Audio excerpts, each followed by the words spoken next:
Olá, espectador e espectadora do Bom de Ler. Apresento Funâmbula, de Márcia Vince, publicado pela editora Paralelo 13S, uma charmosa editora de Salvador, Bahia. Em 2017, Márcia lançou seu primeiro livro, aos 84 anos, Poemas do Sim e do Não, por essa mesma editora. Na época, chamou muita atenção essa estreia tardia. Poemas do Sim e do Não já revela uma autora muito segura, que me faz pensar quantos anos são necessários para formar uma poeta. Se Poemas do Sim e do Não revela uma escritora muito segura, em Funâmbula, Márcia dá um salto. Os poemas pulsam, contêm muito movimento e o leitor é convidado a compartilhar desse universo vibrante. Funâmbula afirma a Márcia como uma das grandes poetas da literatura brasileira contemporânea. Fique agora com Márcia Vince.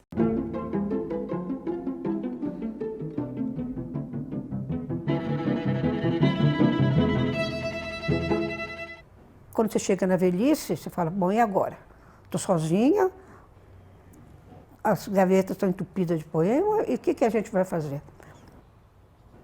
Você quer ser poeta ou não quer ser poeta? Senão vai ser outra coisa, tudo bem, né?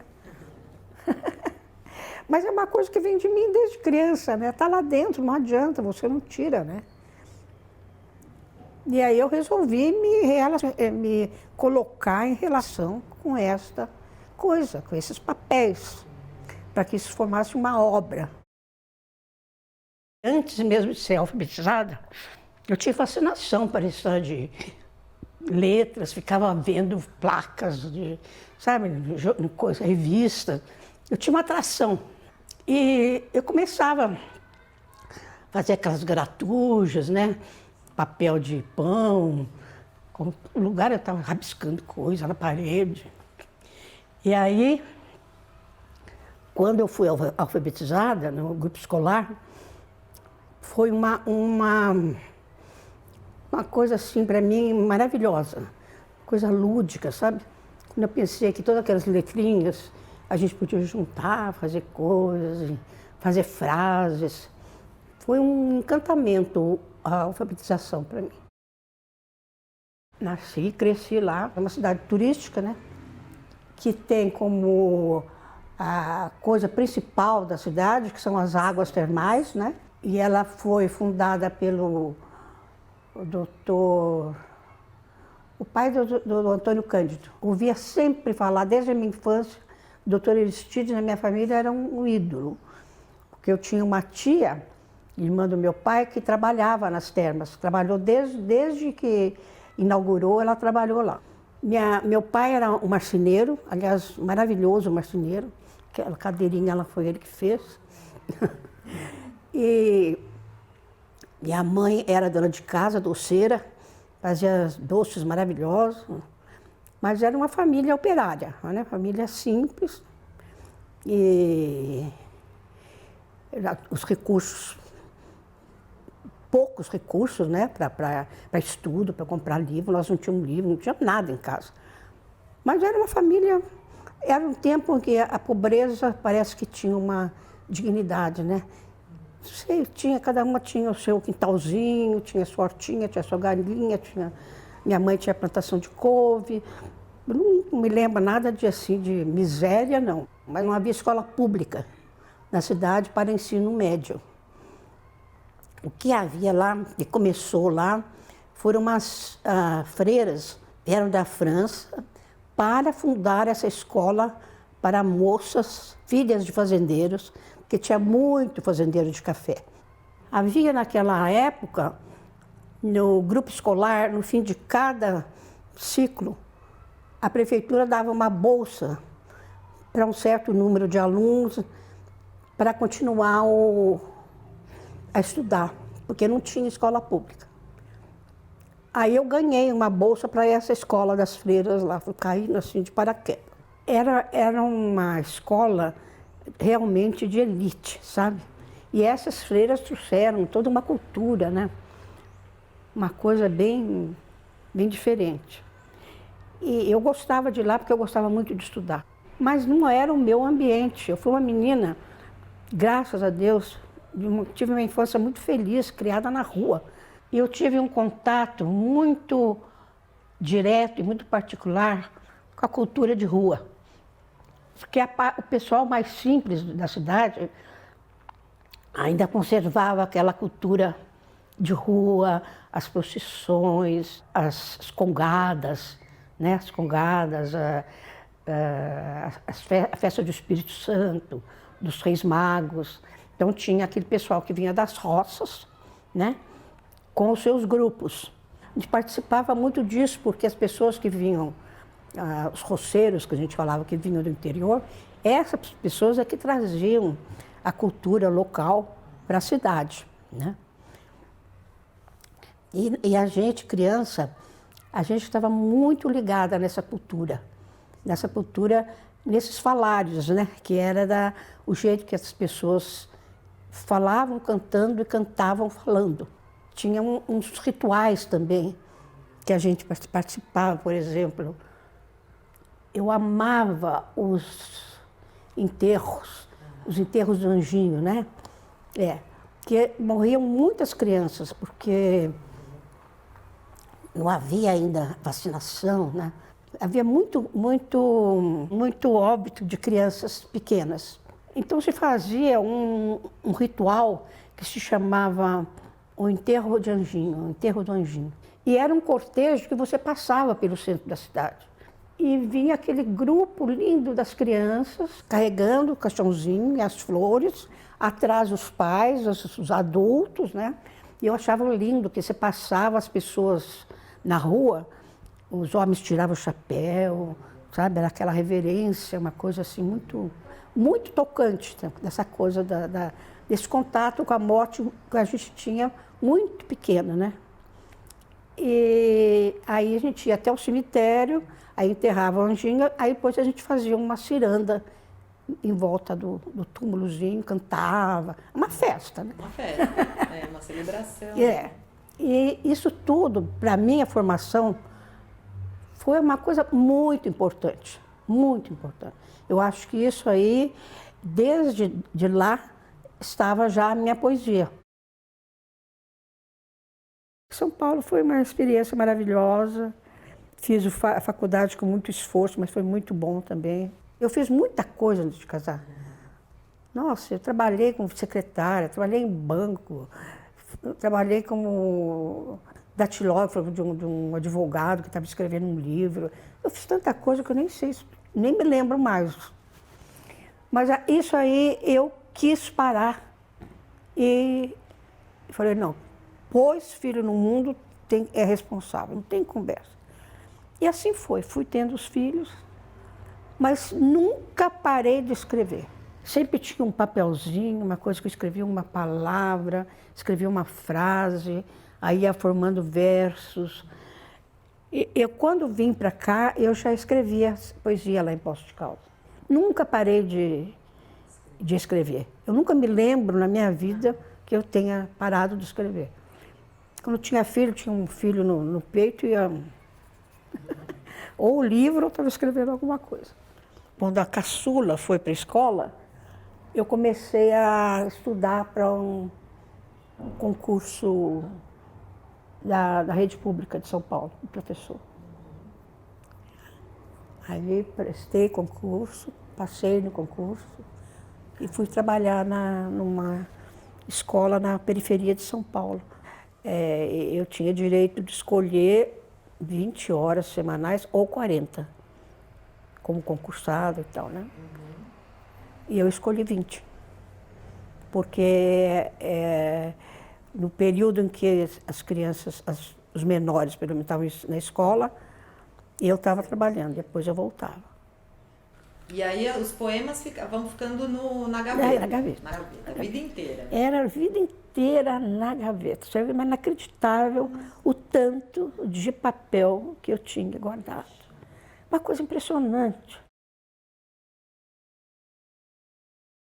Agora, na velhice, eu olhava para aquelas gavetas, e aquilo me fazia um mal, sabe? Aquelas gavetas parece que me olhavam, sabe? Uma cobrança, uma coisa que me incomodava. Outro dia eu falei, eu vou fazer uma limpeza nessa gaveta, vou jogar tudo fora. Aí eu resolvi fazer uma triagem. Fui lendo, tchá, tchá, joga fora. Joguei uma quantidade fora de papel. Você nem sabia. E aqueles que eu tinha escolhido, eu fui. Foi selecionando. Fui selecionando, fui selecionando. Fui escrevendo, adoro escrever. Fui passando a limpo. Depois passava a limpo, lia, depois começava de novo. Eu fui refazendo aquilo, porque é coisas que eu tinha escrito há muito tempo. Então, era uma outra mulher, né? Tinha coisas do passado que valiam a pena, que para mim eram importantes, como essas coisas que eu falei agora. Então, você vai ver no livro que eu recuperei as coisas que realmente... O livro passa pela infância, pela maturidade. Que formam a pessoa que você é, né? Você é o passado também, né? E trazer aquilo para esse presente, nessa cidade. Aí eu fui dando para as pessoas ler, dei para o Zé Miguel, já estava casado com a minha filha, né? Mas ninguém sabia que a Márcia tinha poemas guardados, engavetados? Como que era essa relação da escrita pública? Assim? Ninguém sabia? Não?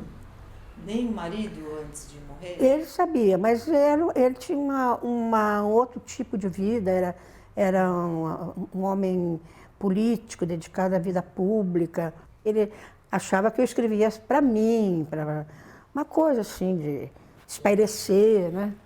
O outro lado, né? O outro lado da mãe. Essa coisa a gente fala, não precisa publicar, não sei o que, mas não é uma necessidade que você tem.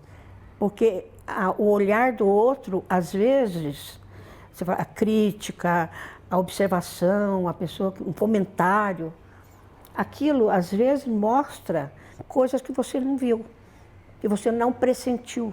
O outro pressente, porque o outro também tem uma vida espiritual que está lá escondida, que às vezes a poesia que vai despertar, né? E é absolutamente necessário que o outro veja, que o outro leia, que o outro sinta, receba aquilo, sabe? Senão a obra, ela não fecha. Já está saindo esse segundo. Como é o nome mesmo? Funâmbula? Funâmbula. Que palavra é essa? Essa palavra vem justamente desta fase da vida em que eu estou, que é onde o ser humano, ele está mais próximo do fim. É uma palavra que eu gosto de usar, que eu uso muito neste livro novo, que a gente vive por um triz, como aquele que anda na corda bamba. O funâmbulo é aquele que anda na corda. E eu me sinto a funâmbula, né? Que eu estou vivendo na corda bamba. Né? Cai ou não cai, né? A funâmbula nasceu numa aula do Paulo Pasto. Um trabalho que ele pediu para a gente fazer sobre o funâmbulo. E essa experiência do funâmbulo, para mim, foi muito rica, uma coisa muito intensa, sabe? Ficou muito forte em mim, tanto que o Paulo precisa saber que ele inspirou. Márcia, você acha que tem um viés feminista nos seus poemas? Engraçado. Deve ter, porque as pessoas me falam isso, né? Eu acho assim que as mulheres que eu conheci na minha vida, que me influenciaram muito, né? São todas mulheres especiais, guerreiras, sabe? Minhas filhas. Nossa, minhas filhas, eu tenho uma admiração por elas, meus filhos.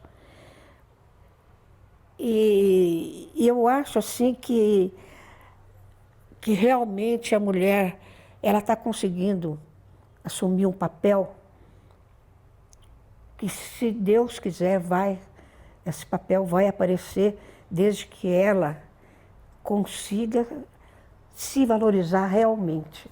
Porque eu tenho uma experiência com essa coisa do feminismo, eu tive uma experiência péssima com as pessoas com quem eu trabalhei do sexo feminino. Sabe, experiência de autoritarismo, de arrogância, de superioridade. Nossa, uma coisa assim. E aí eu pensei muito nisso, que essas mulheres com quem eu lidei, né, que foi uma coisa real, que havia um equívoco nesta coisa do poder da mulher. Eu senti assim que tinha um equívoco profundo, porque a maioria delas que exerciam esse poder com tirania, elas não tinham parâmetro, porque elas foram colocadas num lugar de poder, de mando, né? Ou por concurso, ou por não sei o quê, né? Mas estavam lá. Mas elas não tinham parâmetro, não tinha modelos femininos, pelo menos no nosso país, né? Fora já tinha alguns modelos, né? Mas no Brasil nós não tínhamos modelos, não tinha parâmetro. O único parâmetro que elas tinham era o masculino. Então, o que elas faziam? Eu entendo, viu? Elas imitavam. Agora que eu estou achando que as mulheres estão achando o seu modo feminino de poder, de ser, que tem que ser diferente do masculino, tem que ser uma outra forma, sabe? Uma outra forma.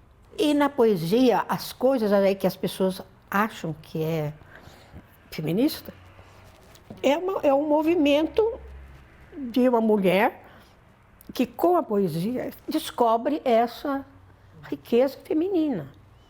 O lugar que essa riqueza tem que ter no desenvolvimento de uma nação, sabe? Aquela autoridade legítima.